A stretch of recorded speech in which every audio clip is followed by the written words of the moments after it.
About 20% of small businesses fail in their first year. By the 5-year mark, nearly half have closed. And after 10 years, only 35% are still around. These numbers are shocking, but what's even more shocking is the real reason behind these failures. Contrary to popular belief, it's not because the entrepreneurs weren't smart enough. It's not because they lacked passion. It's not because they didn't work hard enough. And in most cases, it's not even a problem of money, investors, or a bad idea. The real reason is far more subtle and far more dangerous, because it traps millions of people without them even realizing it. To understand, let me tell you a story. Lisa's story, when passion becomes a prison. Lisa was incredibly skilled at making artisanal soaps. Not just any soaps, beautiful, fragrant, natural soaps. Her house always smelled like a spa. Her friends, family, neighbors, everyone told her the same thing. You should turn this into a business. And eventually Lisa believed it. She opened a small shop in her neighborhood. At first, everything seemed perfect. Customers loved her products. Orders were coming in. She felt proud, accomplished. But a few months later, things started to change. Sales became inconsistent. Employees didn't stay. The days grew longer. And most of all, Lisa was exhausted. She was working more than before, making less than before, and she didn't have a single day where she felt truly good. The worst part? She started hating soap. What had inspired her to start the business had become the main source of her stress. Lisa thought she had built a business. In reality, she had created a full-time, underpaid job she couldn't escape. The entrepreneurial myth. What Lisa went through is not an isolated case. It's exactly what Michael Gerber describes in his book, The E-Myth Revisited. The big myth is this: if you're good at something, then you'll naturally be good at running a business that does that thing. It seems logical. If you can cook, open a restaurant. If you can repair motorcycles, open a garage. If you can make soap, start a soap business.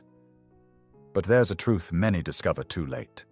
Doing the work and building a business around the work are two completely different skills. Lisa knew how to make soap. That was her only real skill. But overnight, she also became inventory manager, customer service representative, accountant, marketing manager, employee manager, tax, logistics, and admin expert. None of these roles had anything to do with her original expertise. No one had taught her. No one had prepared her.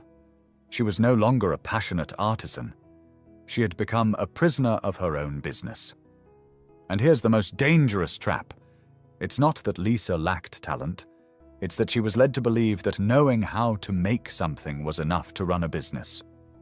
But this idea is false, because a business doesn't run on talent alone. It runs on systems, decisions, and organization. Knowing how to make a good product makes you a good technician. But running a business is a completely different job, one that must be learned, and that no one really teaches at the start. The 3 roles in every business. Michael Gerber explains that every entrepreneur wears 3 hats, whether they like it or not. The technician, the one who does the work. They make, cook, repair, create. This is the technical skill. The manager, the one who organizes. They plan, structure, control, manage employees, deadlines, priorities. The entrepreneur, the visionary, the one who thinks about the future, who asks, what should this business look like in 3, 5, or 10 years? The problem is that most entrepreneurs start as technicians, and when they launch their business, they find themselves having to play all 3 roles at once. The result? A mental overload, confusion, exhaustion, decisions made in a hurry. Without the entrepreneurial role, you're not building a business. You're creating a job that you can't escape. The phases of business development. Gerber compares the growth of a business to the growth of a child. Phase 1, childhood, when everything depends on you.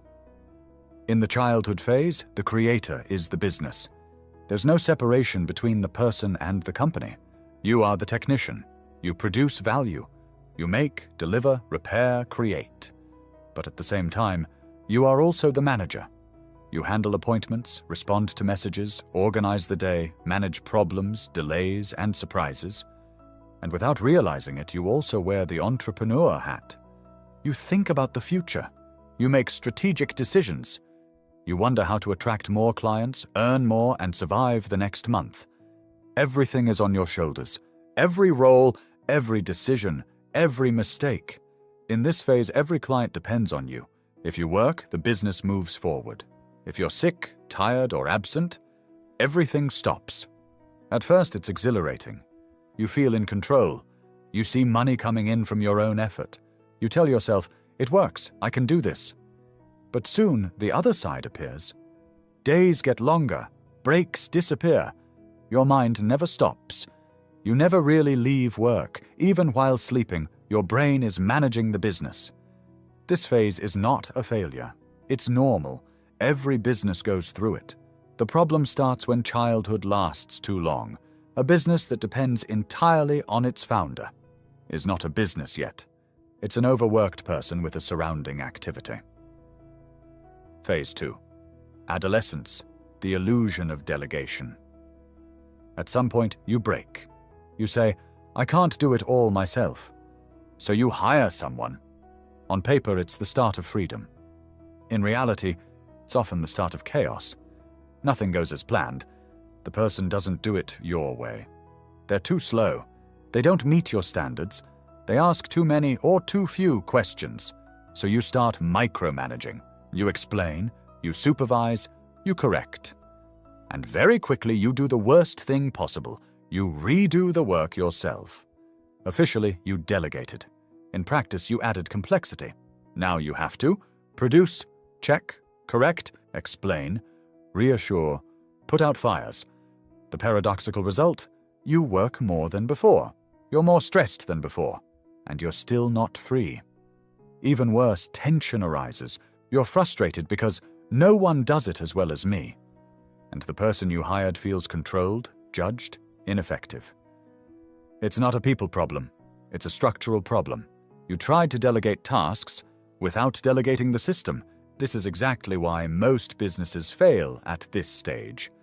They don't die from lack of clients, but from founder burnout, trapped between technician and manager roles. Adolescence is an unstable phase. Either the business learns to structure itself, or it collapses under the weight of disorder. Phase 3. Maturity, when the business becomes a machine. This is when everything truly changes, because the business no longer relies on people, it relies on systems. You no longer ask, who's going to do the work? Instead, you ask, what's the process to make sure the work is always done right? This is exactly what made McDonald's successful. Not the best burger in the world, not the most talented employees, but a reproducible system. A system so clear, so precise, that a 16-year-old can produce the same result. In any country, without depending on individual talent. At this stage, the business no longer depends on your mood, energy, or presence. It depends on a method. Without systems, your business is fragile. It relies on individuals. And as soon as one link breaks, everything collapses. With systems, your business becomes solid, predictable, scalable. That's the difference between a craft activity and a real business. Building a business that works without you. Escaping the technician trap requires a radical shift in mindset. You must stop asking, how can I do this better? And start asking, how can this work without me? Step 1. Document everything. Every task must be written down, not in your head. On paper. Like a recipe, clear. Simple. Reproducible. If a task can't be explained, it can't be delegated. Step 2. Create systems. Checklists, scripts, templates, processes, automation. The fewer decisions required, the less mental fatigue, and the fewer errors. Systems free the founder's energy. for what really matters. Step 3. Become the coach, not the player. Your role is no longer to do. Your role is to train, improve, fix the machine. You're no longer on the field. You're building the field. What's a blueprint? A blueprint is the plan for building a business, like a house plan before construction. It's not the work itself. It's how the work should be done, over and over. In business, a blueprint is a clear vision of what the business should become. Written rules to ensure everything works without improvisation. A reproducible method even if people change. Without a blueprint leads to chaos, founder dependence. With a blueprint to stability, growth, freedom.